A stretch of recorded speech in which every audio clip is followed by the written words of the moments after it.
Namo Aditafa. Thank you for joining me for a daily practice check-in. Listen, listen, listen. This beautiful sound calls us back to our true home.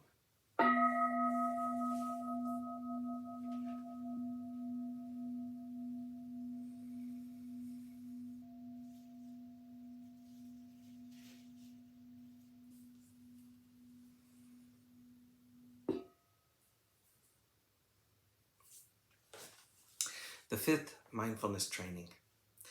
Aware of the suffering caused by unmindful consumption, I vow to cultivate good health, both physical and mental, for myself, my family, and my society, by practicing mindful eating, drinking, and consuming. I will ingest only items that preserve peace, well-being, and joy in my body, in my consciousness, and in the collective body and consciousness of my family and society. I'm determined not to use alcohol or any other items that contain toxins, such as certain TV programs, magazines, books, films, and conversations. I'm aware that to damage my body or my consciousness with these poisons is to betray my ancestors, my parents, my society, and future generations. I will work to transform violence, fear, anger, and confusion in myself and in society by practicing a diet for myself and for society. I understand that a proper diet is crucial for self-transformation and the transformation of society.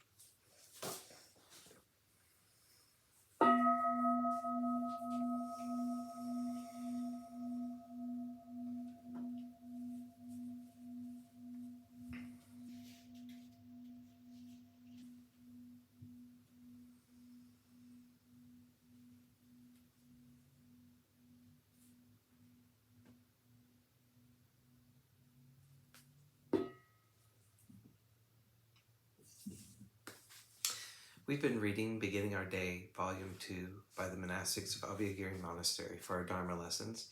Today we're reading Supporting Defilements or Supporting Dharma by Lumpur Pasano. In yesterday's reading, Jonathan Payne emphasized a question that is quite commonly asked in the forest tradition.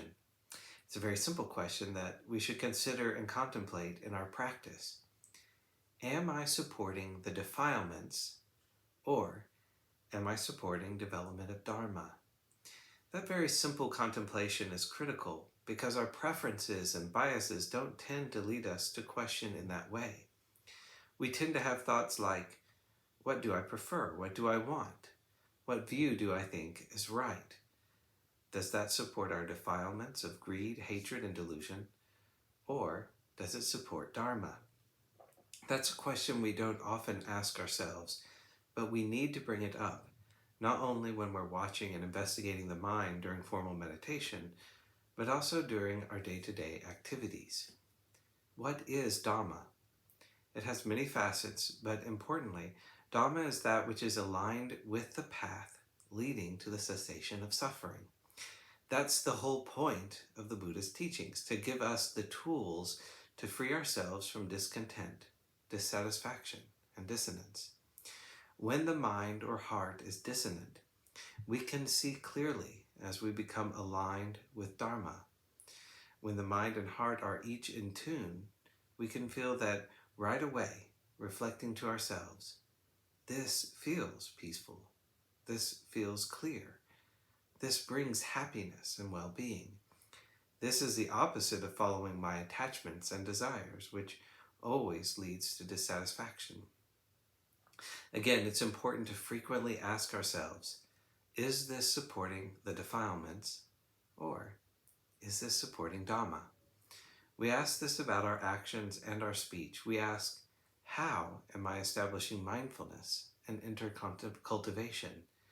This is how we develop the Dharma in our hearts and relinquish the defilements of the mind.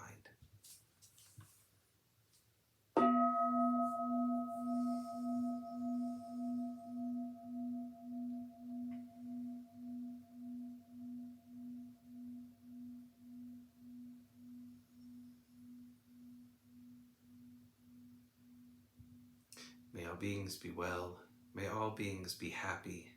May all beings be at peace. Namo Adida Phat. Thank you for joining me today.